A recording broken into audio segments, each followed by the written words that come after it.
Hello everyone, I'm Jen. Welcome back to my channel, or welcome if you are new here. I am really excited about today's video because I have read your favorite books and I'm here to tell you what I thought of them.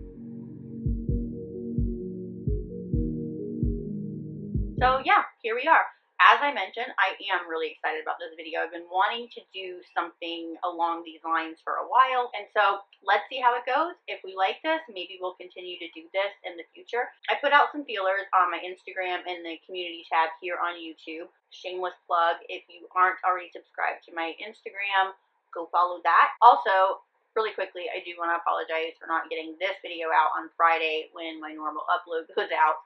I don't know what happened. I somehow scratched my cornea really badly, like the worst that I've ever done.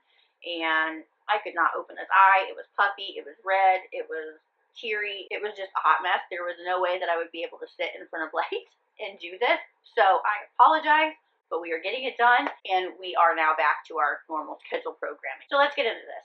As I mentioned, I did a poll over on my Instagram, and then I did one here on the community tab, and I asked you guys to tell me what your favorite book of 2022 was, or your favorite book, period. Something that you constantly recommend. We'll never stop recommending. Somebody has to read this book, and I really appreciate everybody who responded because this video was born. I have 5 books here that are your favorites, and so let's get into what I thought of them. First book is All Good People Here by Ashley Flowers. This is a mystery thriller, a suspense book. If you love true crime, then you know who Ashley Flowers is. I feel like she spearheaded this true crime movement a few years back, or at least was somebody on the forefront for sure. When she started her podcast, Crime Junkie, I, for one, love that podcast. If you've listened to the podcast, then you know how incredible of a storyteller she is, which is why when I saw this as one of the recommendations from you guys, I was really amped to read this. However, I did have some problems with this book. I think I ended up giving it a 3.5 overall because it was a good story. So this is told in third person, which right off the bat, I feel like automatically bumps it either like a half a point or a point down for me. I like getting in the minds of my characters. I feel like obviously you can do that more when it is by one of their points of views. However, it doesn't deter me away from reading a story. Even though it's told in third person, it does jump back and forth from past tense to present tense with seemingly 2 different points of views, if that makes sense. So we're in the present tense and we're following Margot. When it jumps back to past tense, we're following Chrissy, who is the mother of a victim. So basically we're following Margot, who has just come back to her small town. She's been gone for a very long time, and she's come back to take care of her uncle, who's just been diagnosed with early onset dementia, and that is her primary goal, is taking care of him. However, there is a disappearance of a young girl in town, and then the subsequent murder of that girl, and this is strikingly similar to a murder that had happened 25 years prior in a small town to Margot, who just happens to be a journalist as well. This murder that happened 25 years ago actually was her best friend at the time. Margot feels really drawn to this case already. She's determined to find out the whodunit, you know, all that stuff. I did enjoy having the bits and pieces, figuring out what was going on from past and present and kind of figuring out that puzzle for myself. However, I had a really big disconnect with Margot. If you've watched documentaries or been a part of true crime or anything, or even just watched, you know, suspense or thrillers on TV, detectives and journalists and everything, like they have a one-track mind, and that tends to be, you know, that type of personality that these individuals have, is that one-track mind where everything else, like all my tasks and everything else that I have to do, kind of falls to the wayside. It's like on the back burner and it's like in the peripheral almost. And that's definitely how Margot was. For some reason, there was just this disconnect I had with her. I just didn't really connect with her that much. She kept disappointing me. Go chase down the leads, do what you need to do, but also you came back for a reason, and that was to take care of an uncle who clearly needs help, and he keeps getting into situations where things keep happening that could have been prevented if she would just get her shit together. So that kind of irritated me. Also, I feel like sometimes I felt like there was too much going on. Like we didn't need certain things. It was just kind of fluffer. And then the big thing for me was the ending. Some people like certain endings. Some people like their happily ever afters.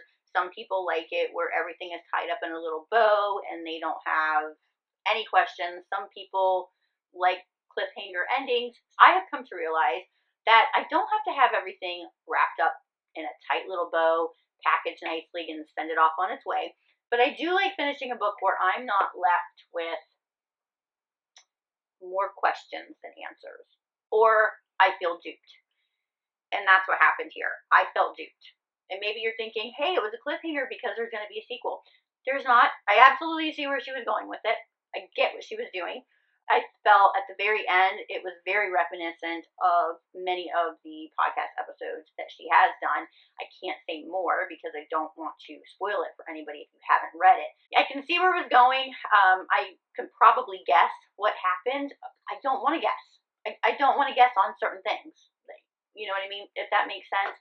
I'm not completely butthurt that I read it because I do really like Ashley Flowers. I probably would read another book that she puts out. I know that this was her debut novel. It wasn't bad. I'm not saying it was bad. It was just, it fell flat for me.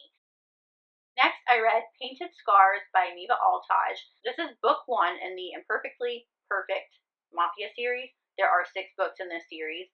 This follows Roman and Nina. It is obviously a mafia romance. It's kind of weird. So it's an arranged marriage, it's fake dating. It's got a lot of moving parts in this. This one really surprised me. I have to say that I may have picked this up at some point, but until I reached out to you guys for your recommendations, it was never really on my radar. So I can't say that I never would have found it or I never would have read it, but it definitely was not on my radar. I didn't expect to like this as much as I did. I keep flip-flopping between a 4 and a 4.5 on this one. Might as well go with a 4.5. And I absolutely plan on continuing on with the series. So thank you for those of you that recommended this book and series to me, but also like thanks because now I've just added another series to my ever-growing TBR.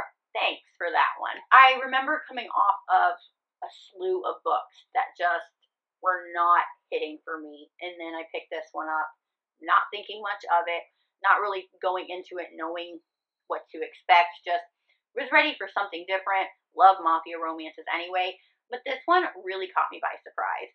I loved all the aspects of it. First off, it had a strong heroine, which I had not been getting. So we have Nina as a strong heroine, and she was just she stood her own. She was very independent. The dynamic between her and Roman.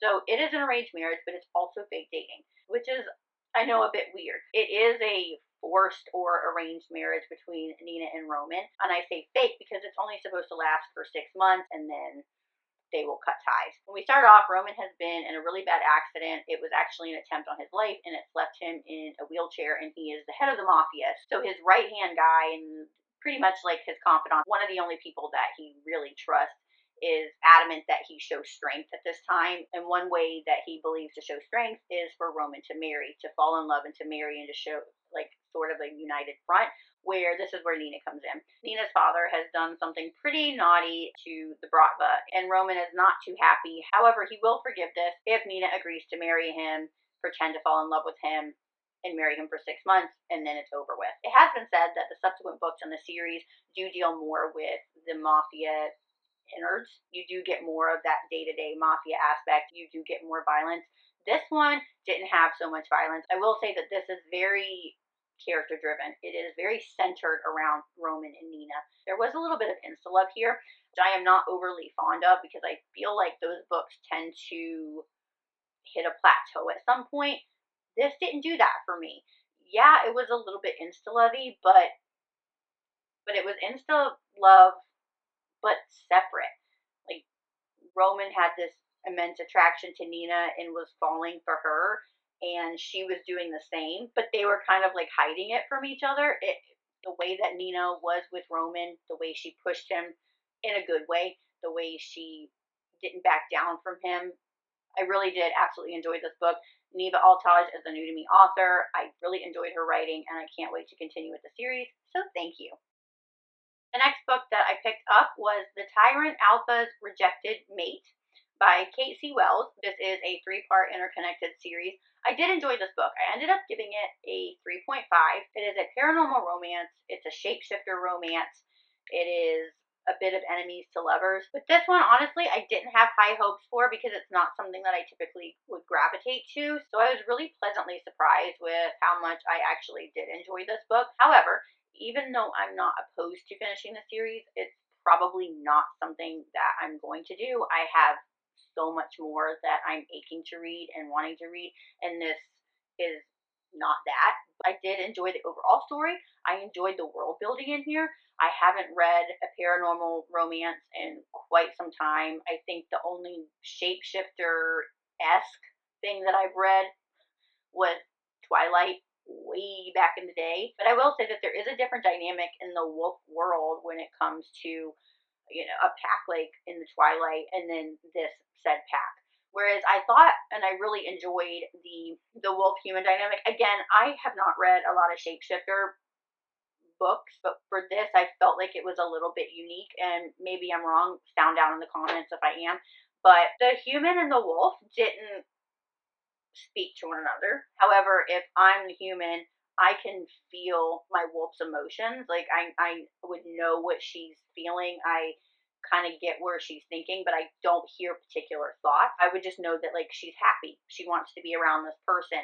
She gets a bad feeling from this person. She wants to go, you know, she's dormant, she's asleep, but I'm not hearing particular thoughts, like I said, which I thought was really interesting because typically, from what I assumed and from what I've seen in the very little that I've read, shapeshifter, wolf and human are the same. Where this was a bit separate, especially like in one instance, and I apologize, having a really hard time remembering the names. I think like one is Killian, maybe, and I can't remember the girl's name. I'm sorry. He rejects her when she finally does her mating thing and figures out that he's her mate. He rejects her right off the bat. The pull and the connection that you have with your mate is very intense and can be very painful. So when he rejects her, it is a really big blow to her. And she's already an outcast, so I mean, this does not bode well for her. However, after this, he doesn't really understand how he's pulled towards her and like why he wants to be around her. However, his wolf like absolutely cannot get enough of her, where the person is grappling with the fact that this is my mate. So in one scene in particular, he's in his wolf form, she's in her human form, and is very different with her. In his wolf form, can't get enough of her, wants to be around her, wants to protect her, and she accepts his wolf form, whereas the human form hasn't accepted his fate yet, which is being her mate. So all that was really interesting to me. I liked that we had another strong heroine. She was very independent, very, I'm not quite going to follow the pack rules. But again, like I said, I really did enjoy this book. I'm super glad that I read it, but I don't think that I'm going to continue on with the series at this point.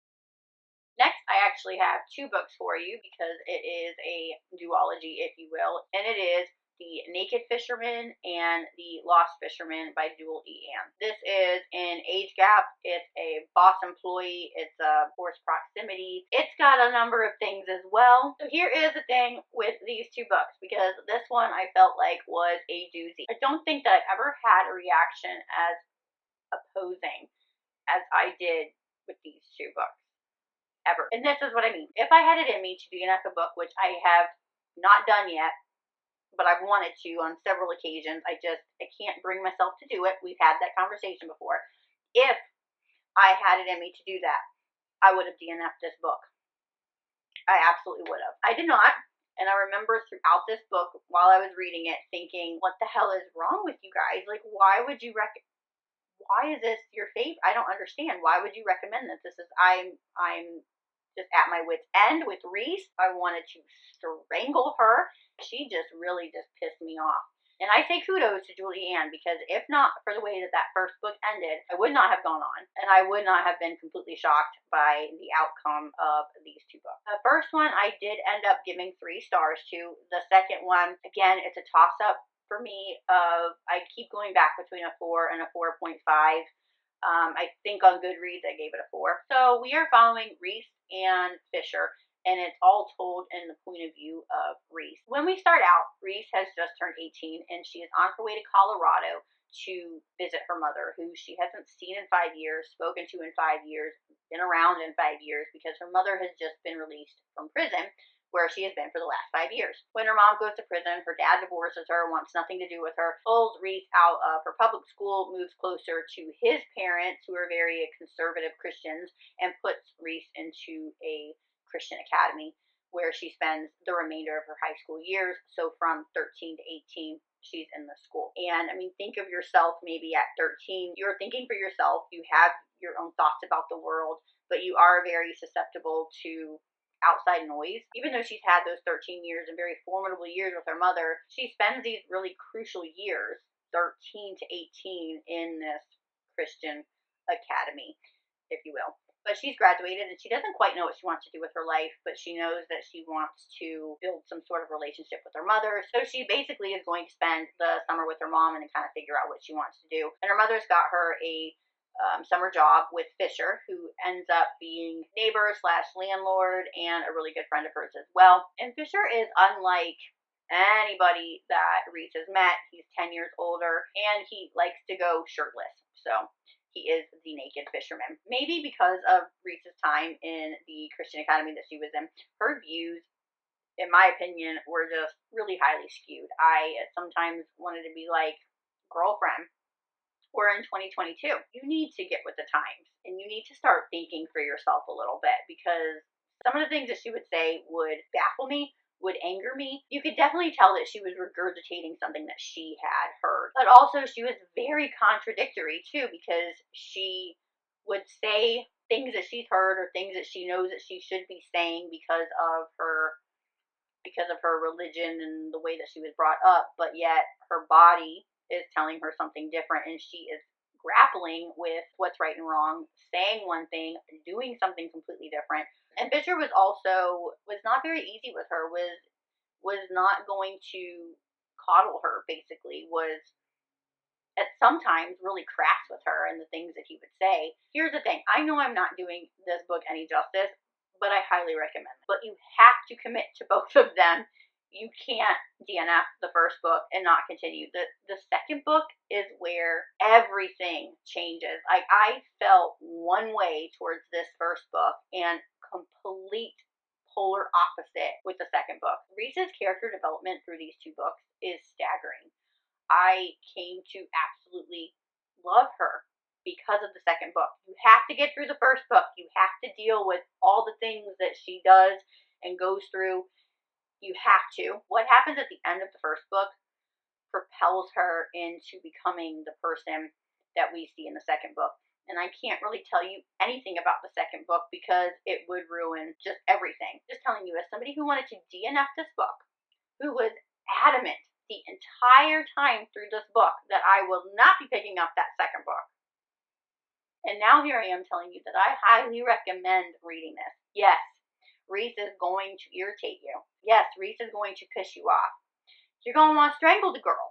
I wanted to strangle the girl. But seeing who she was and who she becomes is just, it is the true definition of character development. She still will irritate you in the second book. I mean, nobody is perfect. We all have our flaws. She's going to continue to have flaws. She's not going to become this perfect human being, from one instance to another. But the journey that she goes through and how she becomes the person that she is, it was amazing. That was amazing. Fisher and Reese's journey, and you can't read the second book without reading the first book, because then you wouldn't understand their connection. You have to read the first book, because while she's pissing you off, they have this connection that is unmistakable. I mean, these two are drawn to each other. They don't know why. Like, opposites absolutely attract in this book. I mean, I just highly recommend this book. But you have to read both. Promise me that. Jewel E. Ann was another new to me author, and I can tell you that I will continue with her work. There's actually another one of her books that I plan on picking up this month. That was another thing, like, the writing was really good. Even though the character pissed me off the way that she did, and I wanted to, body slam, that also says something to me about the author, that she could make me feel those feelings towards a fictional character. So yes, highly recommend it, but you gotta read both. Okay? And here we are to the last book. This was actually the only book on this list that was already on my TBR. This just gave me the push to pick it up sooner, and that is The Words by Ashley Jade. This is a dual POV. It's a rock star romance, a friends to enemies to lovers, a second chance romance, forced proximity. She a chunky book. I ended up giving this, I think, a 4.5 stars. I really enjoyed this.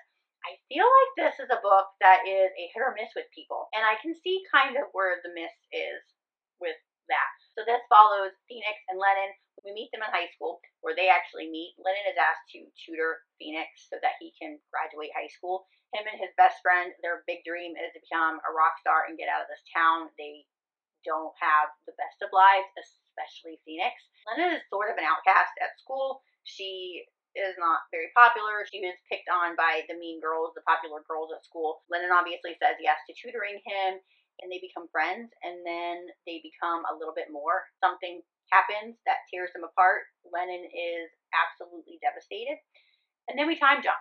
I believe it's about 4 years into the future, and Lennon and Phoenix's lives have completely changed. Phoenix is now a famous rock star, and Lennon's life looks completely different. So she kind of jumps at the chance to make a lot of much needed money to basically babysit Phoenix on the tour that he's on, because he's been getting into a lot of trouble, and apparently Lennon is the only one that can keep this dude in check. And so she agrees to tour with them and be his adult babysitter, but she absolutely hates him now because of what happened 4 years prior, and they have a very volatile relationship, but their chemistry as well is, I mean, it's on point. It's there. The problem, is it a problem? I don't know.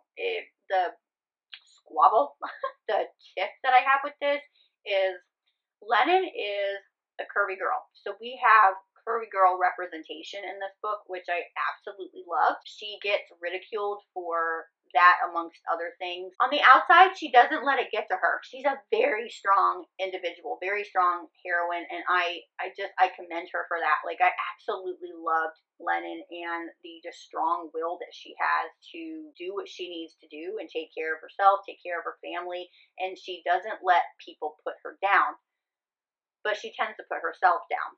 And she struggles with some things in high school. And then when we time jump, everything seemingly is okay. She's lost a little bit of weight, but she's still curvy. She has just embraced those curves and really seems to love her body now. However, an incident happens when she's on tour with Phoenix and the band, and Lennon resorts back to her old habits from high school. And then it wasn't talked about again. It was like everything was washed away and we're good. Like, I'm okay with my body all of a sudden again. I call bullshit on that.